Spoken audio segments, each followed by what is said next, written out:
Hey everyone, my name is Drew and we're here for the UBL Season 6 Week 9. Nice. This is going to be the final week. Whatever happens here is going to determine a ton for playoffs. We have the capability here to leap up to Seed 3 with a win, and just a lot of things are happening for the potential playoff picture. We are close to clinched, although certain things can happen that do kick us out if we lose, but our chances are pretty solid even with a loss. It's just going to be a matter of a lot of other matches that have to happen, but bottom line, I really need a win here. And as you can see, this will be a post-com. I did actually lose some footage and DRey was nice enough to send me his. However, a few days later, I actually found the footage again, but I felt like I had a decent amount to say in this video, so I just thought this would be a good enough week to just post-comment anyway, because I do think this would be kind of a fun kind of review to kind of go over, especially just in the final week going into playoffs. I thought it would be kind of a fun thing to do here. But we can go straight into the matchup. We will see the Zerark, the DRACOVISH, Klefki, Seismitoad, Hitmonchan, and Zapdos. So immediately I'm thinking to myself, no, Gothitelle here is insane. Legitimately every mon on my team has some sort of pivoting here, so it's not the biggest deal in the world, except for the Cryogonal, which does have Shed Shell, so every mon will not get trapped, and I kind of prepared a lot for this Gothitelle. But also just seeing things like no Chandelure was pretty nuts, no Roserade was pretty nuts. I really thought that one of those mons would come in place of the Zerark at least, if not the Gothitelle. And yeah, there was just a lot of things going on in this matchup, but the bottom line here is that Victini just kind of deals with a lot of the team. I think Rabombi has a decent chance of getting up webs and helping me out a ton, because it makes it less likely for me to get caught off guard by a random Scarf. And funnily enough, I did get this Rabombi after DRey dropped it, so B found its new home here, and we've been having a lot of fun with it. I think this is a really solid matchup for it as well. It kind of deals with a whole ton of his team, in particular with the Hitmonchan on the squad. But with that, we will see that I do end up leading off with the Rotom. Rotom is kind of a catch-all lead for me. I really do just love using Rotom because it pivots out on so much. It just does most of what I needed to do most times in a lead, whatever I needed to do, and it's always been such a better lead for me. Okay, so we will get to see what he wants to lead off with. Tesla, yeah, I did recognize that to be the Zapdos pretty much straight away, but it's going to be a really awkward time for my Rotom. I do think I will be able to Volt Switch out. I have to imagine that I do Volt Switch out here, but regardless, or maybe I discharge it. That would be funny, but no, I just kind of assume that we're both kind of go for the momentum here. I think it makes sense early on here. I don't know why I'm taking so long to click it, but yeah, I ultimately just click Volt Switch. I think I'm thinking about Discharge because Discharge just does a decent amount to whatever he wants to kind of bring in here. But regardless, we should just kind of be exchanging damage. Rotom is going to be a big kind of pivot piece for me, as it always is. I adore using Rotom. He does just go straight up for the Thunderbolt. It has a lot of damage, but I'm able to just pivot on out here, and we can kind of make this work. Oh, right, I do believe, so I did get DRey's footage, and so I got to see his thought process a little bit. He actually thought, I believe, that my Rotom was going to be a DRACOVISH check. I didn't design it to be that way. I kind of just designed it to be, I felt like I had enough kind of pieces to check DRACOVISH that I didn't feel like it had to fall squarely on Rotom. And I think Rotom was, again, more of a pivoting piece, more of kind of just like a fast pivot. Obviously, it was going to be fast enough to deal with a non-Scarf DRACOVISH and kind of be able to pivot around on those types of things. And especially, it becomes a lot easier if and when I get those webs up, but it wasn't meant for that purpose. And DRey felt that it was worth just taking the Thunderbolt damage early on and just forcing me to kind of play in a certain way here. But for me, I didn't mind kind of eating that Rotom damage and taking that opportunity to pivot. I think I take a second here to kind of look over my Cryogonal plays, and it just wasn't doing enough damage. I mean, Cryogonal is just not a solid mon here. Cryogonal felt really solid because it can kind of Toxic Recover on a potential Gothitelle, and the fact that it was Shed Shell, my thought process there was that if he thinks he's safe enough to kind of sit in on me and rest, assuming that he can, you know, recover off all that damage, I can pivot out with my Shed Shell and then put him in a position where he has to give up his Gothitelle. That was my thought process behind the Cryogonal play. But obviously, without the cocktail here, it doesn't come to pass. I go out into my Victini instead. He brings out the Seismitoad, and the damage that I'm doing, I could tell right away that this was a full Fizz Def Toad.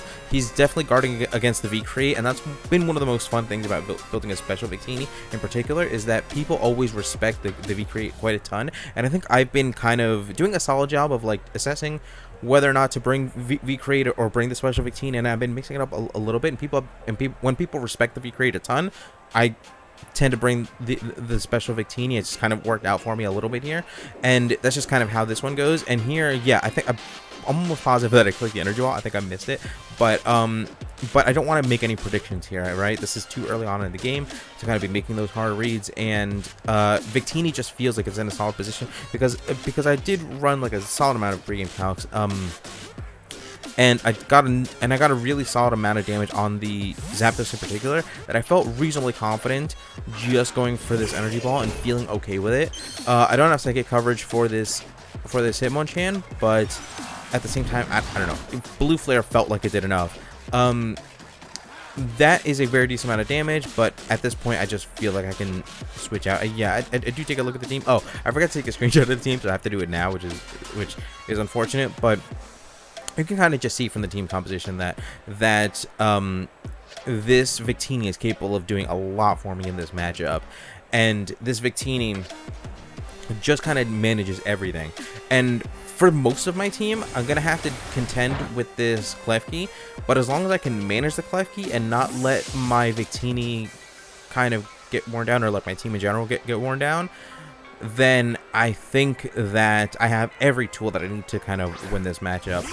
But I do feel safe enough to U-turn. I can go directly out into the B because I don't think there's any move that he would go for against the Victini that would punish the B2 too much.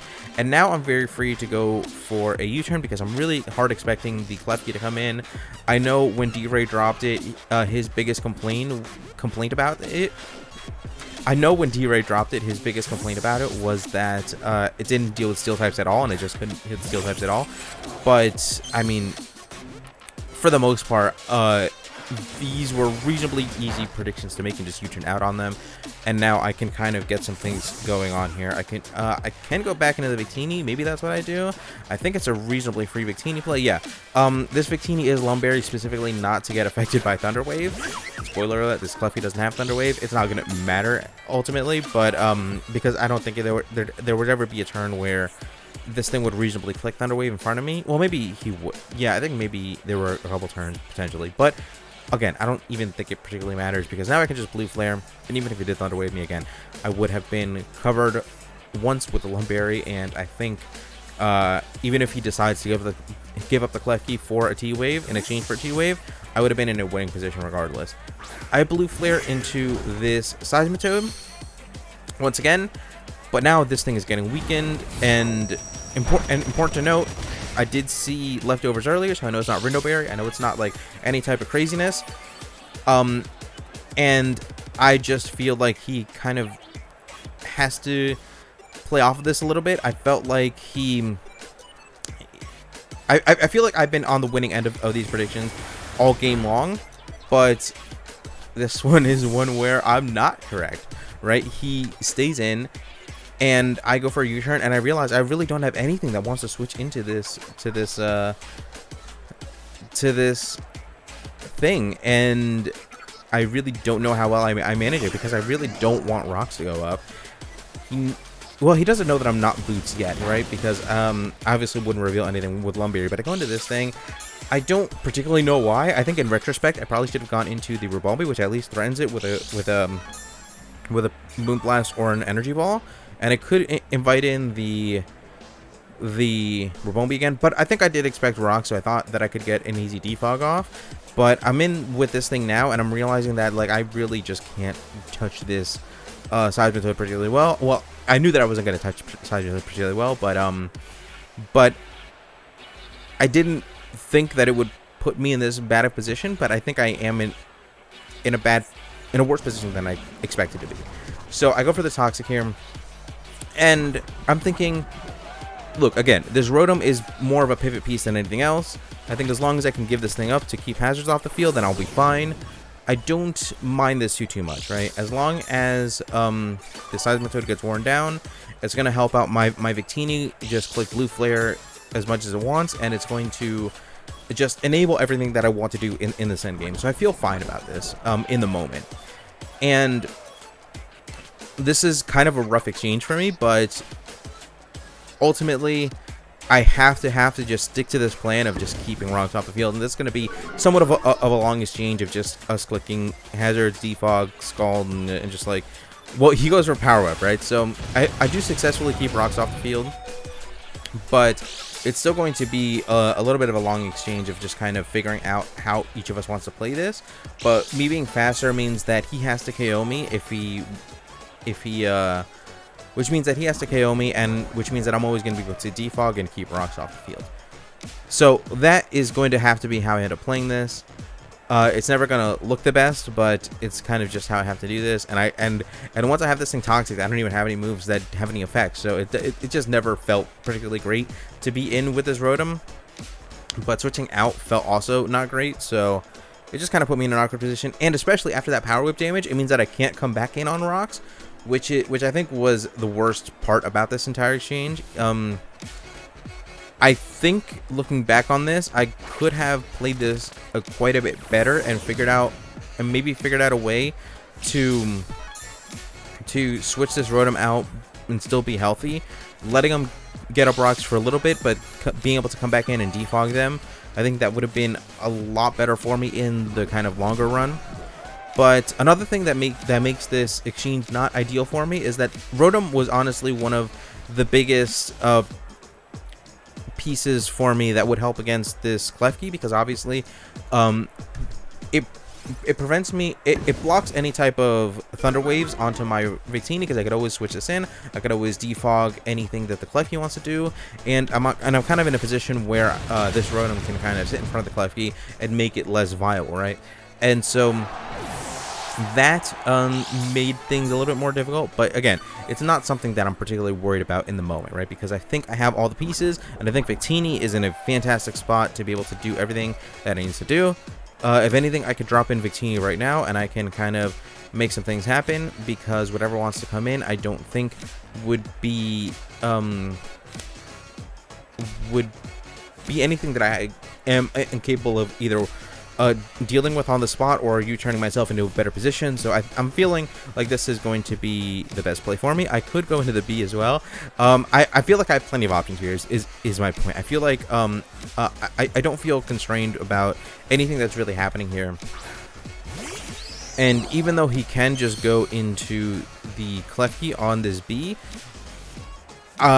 well, first of all, I think he's going to give this thing up, and I think once the Klefki comes in, then I can manage the Klefki as much as I want to. But for right now, this just feels fine. He does withdraw again, and he ends up going into the Klefki, like I imagined. But this is a modest Pixie Plate boosted Moonblast, and it still does a very decent amount to this thing while getting a special attack drop. And I don't really know what this Klefki is in here to do. I have no idea what this thing will want to do, but regardless, I kind of feel like I manage it decently well. I go into the Duck. I don't 100% remember why. Maybe I just go into the Duck for a pivot. Oh, I think I went into the Duck because I went into the Duck because I assumed this thing would want to click Thunder Wave on that turn to make my Rabombi less viable for the end game. And if my Duck can eat up that Thunder Wave, then I can teleport out and put myself in a really solid position. He goes for Spikes, which is pretty much worst case scenario for him. Well, it's not worst case scenario, but it's not great. It kind of invalidates my entire play. But I'm kind of hoping that look, as long as I can make it out of this exchange with some damage on the Klefki, then I'll be fine. So I click Thunderbolt here, and I'm still feeling fine. I still feel like I have every piece that I need here to kind of make this work. He goes for Toxic, and my Porygon's Toxic. It's not going to be great, but again, this Porygon here is kind of just like a backup piece. It just kind of helps me not lose to certain matchups. But I don't think it's ever going to be like a make or break mon. I think it's kind of it is somewhat expendable, but the main point here is that the Duck is more of an insurance mon than any mon that I feel like is pivotal to the end game. I still think I have so much pressure to put on with the combination of Rabombi and Victini that I think everything that I'm doing here kind of funnels itself into that end game kind of working for me. But he gets up more spikes, which I honestly expected him to want to get up more spikes, which is why I brought in the Victini now. So again, I can still eat up a potential Thunder Wave, and I can hit something else hard because it's stuff my Lumbering attack, and I feel fine about this. If he wants to sack something off, he can. But regardless, I think Victini finally starts, claiming a KO after dealing with that entire Seismitoad saga. But yeah, we can finally claim one. We can finally start to put things in awkward positions. And while I don't have defog anymore, this still feels remarkably winnable. This still feels like I'm in an okay position. It's not great. I still don't like the way that I played that interaction, and I still don't like the fact that I made such an unnecessary play, right? Because when my Victini was in front of the Seismitoad, he already revealed that he already revealed that his best switch into the Seismitoad was going to be, yeah, he just drops in the DRACOVISH, and I'm very scared. I'm primarily afraid because I'm afraid that this is going to be the Zoroark, that he's hard bluffing a Zoroark. I'm not particularly scared that this is a Scarfed DRACOVISH. I almost think that he prefers Bandit, and I kind of didn't see that in here for this matchup. But regardless, like I said, Duck is kind of like more of a glue piece than anything else. I don't think it's that necessary. So I go into the Duck, kind of try to help me pivot here, but he pulls a double. I'm not entirely sure what that was meant to draw in, but regardless, just again, back to that Seismitoad play. I think the early couple turns were going so much in my favor that I don't think that I was ever in a position where I had to make that aggressive of a read, especially because he's shown that his best switch in to a Seismitoad on my energy ball, or yeah, on that Seismitoad play on an energy ball is going to be the Hitmonchan, and that Hitmonchan was already getting worn down. Spoiler, it's assault vested. I found that out after the match, but it doesn't particularly matter because I was already doing so much damage that after another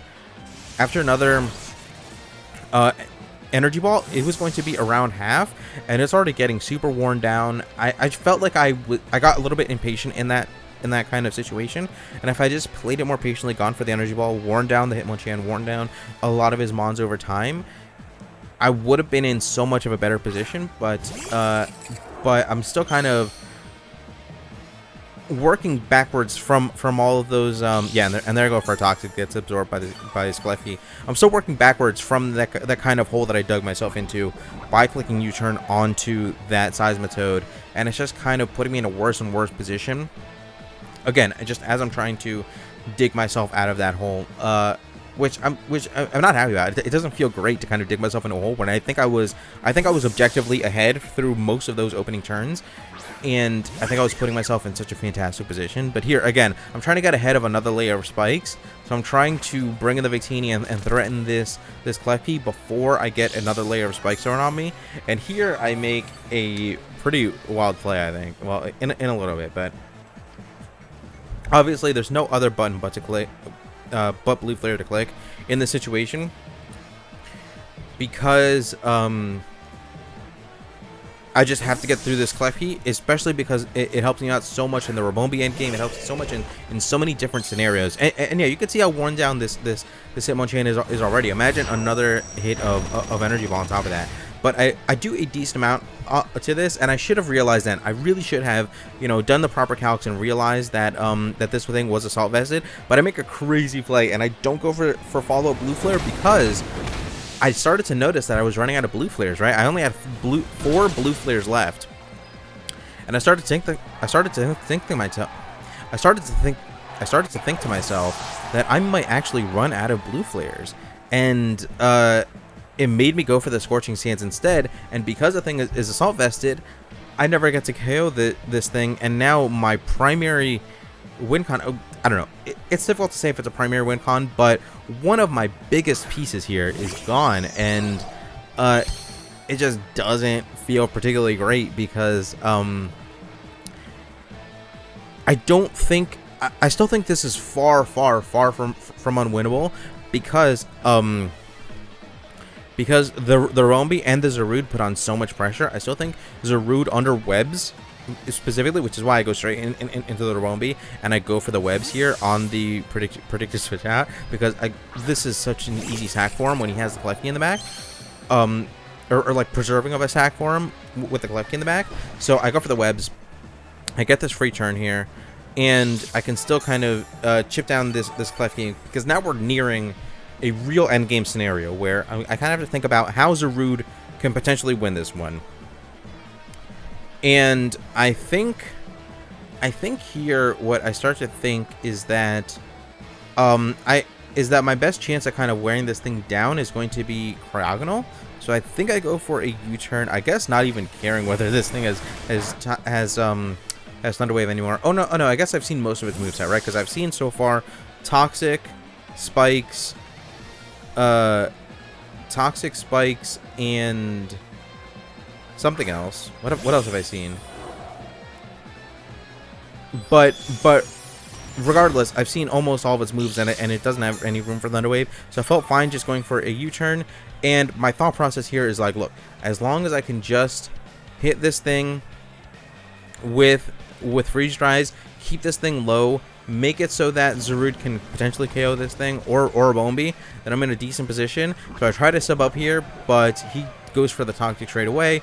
It's really not great for me because now with the Prankster, he's able to just out-prioritize me, obviously. And I'm not feeling great about this interaction anymore. But again, the Cryogonal's only goal here is to keep this thing low. I would have been able to keep this thing a little bit lower had I not clicked Substitute, and I would have at least got an extra hit or two in. I probably would have been okay here. But again, we're dang near in an endgame scenario where every bit of damage on this Klefki is going to count in terms of Zarude and or Robomi kind of winning this game. We do get a crit early on, so... Oh, okay, there's the final move revealed. It is foul play, but I guess I was confident enough that the final move would not be the other thing that Thunderwave, that I just kind of ran with it. Foul play doesn't break a sub, which again just stinks because I'm toxic, and I kind of gave up a bunch of HP by going for the sub for no reason, and I could have gotten an extra freeze dry off. But we're still here. We're still doing okay. We're not. It's not the end of the world here. This still feels winnable, as long as certain things can happen, right? But again, this is kind of one of those situations where I'm still constantly thinking about how I kind of dug myself into a hole, but I'm trying to, keep that out of my head, kind of trying to move forward, and trying to at least tell myself that I have the tools. I still kind of believe here that I have the tools to kind of do what I need to do, but I don't know specifically any of the calcs. I don't know kind of what's going on here. I'm just trying to kind of take it one turn at a time, play off of instinct, and kind of make the best plays for the moment, and kind of work backwards from there, and hopefully we'll kind of be able to make something happen in this end game. This Cryogonal goes down, but I can see from where this Klefki ends up at that I'm gonna need a lot more chip damage onto it for Zarude to potentially kind of win this matchup for me. So I bring in the Robombi, and there's nothing I can do other than just pump Moonblast into this. Hope that I take a Dazzling Gleam or two, and as long as I can keep it down to around 40%, then Zarude can come in and start, taking KOs, start picking up KOs. So we just go for the Moonblast, and I believe on the first Moonblast, yeah, we get a special attack drop, which may or may not become relevant, and you can see it is absolutely relevant because it allows me to take it on 3, which again, we just need to keep this thing under around 40% for Zarude to kind of do what he needs to do. So being able to get another Moonblast off is huge in this moment. It's absolutely massive here in this moment. and I can kind of make some things happen if I can just continue to pump damage into this thing. But he switches out, goes out into the Zapdos, and comes in to just eat another Moonblast. And this Moonblast just does so much damage. It does so much damage. Get another special attack drop, it doesn't matter, because this is going to be a 2 KO anyway. And it felt weird in the moment, but realistically, he really did need to reset the special attack drops in order to kind of at least try to get some damage off on Zuru, try to make some things happen there. But who knows? Who knows? This felt awkward to me. This felt like an awkward play to make to me in the moment, since Zapdos could have obviously, you know, done a lot in this end game potentially. Who knows? Goes in to sack off the Hitmonchan. Definitely a fair play, and but nothing really wants to take on this B except the Klefki, and he has to give me another hit on the Klefki, which is going to put it in range of Zarude. If I can land a Power Whip, and we can kind of extend this game out longer, and we can make a lot of things happen, potentially. Who knows? Who the heck knows how this matchup can end? But does lose a little bit of speed. Is that going to be too relevant? I don't think. But again, I'm just looking for the damage. I'm just looking for a little bit of damage. And this is a modest Pixie Plate boosted Rabombi that can do a lot for me in these final turns. As long as we can keep it low, that is a fantastic range for it to be in. Gets another special attack drop. I don't think that'll ever be relevant, at least in the moment. I didn't, so we'll see.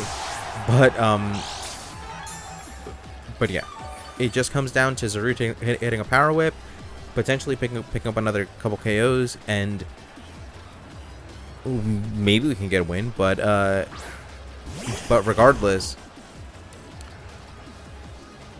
we're slowly kind of picking up tools to kind of be able to do something in this end game.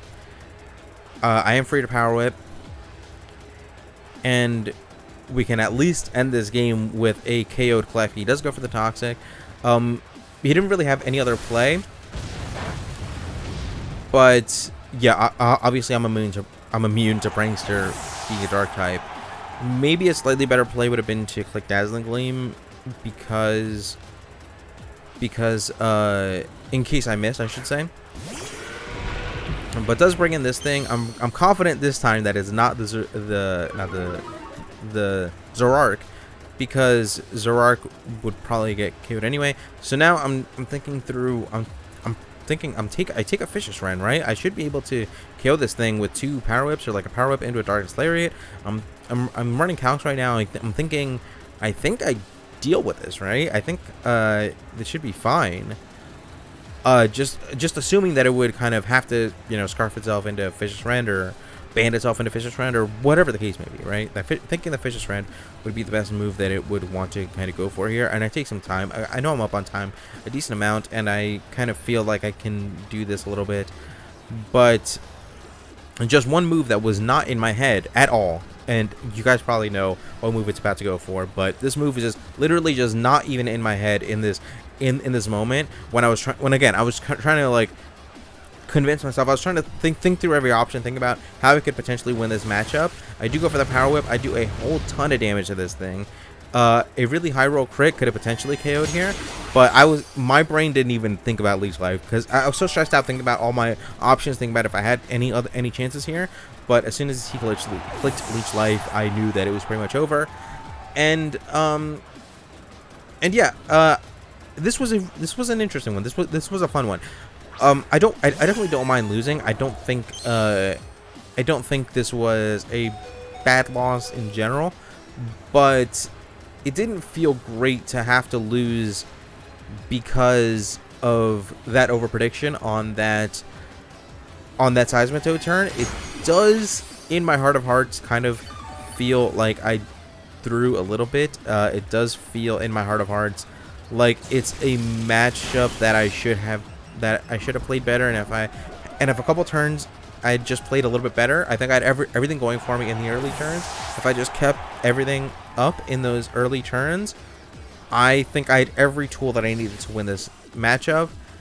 It does feel like I shot myself in the foot and I lost this matchup on my own, but that's gonna be how it goes. We are going to pretty much still be locked into playoffs.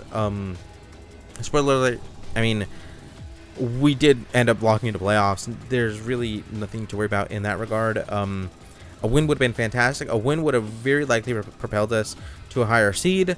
We would have had a lot of fun kind of with different matchups, but ultimately, this is kind of how it had to end, and this was a really fun one regardless. It didn't feel great to kind of end a match feeling like I kind of could have won it and I kind of lost it on my own.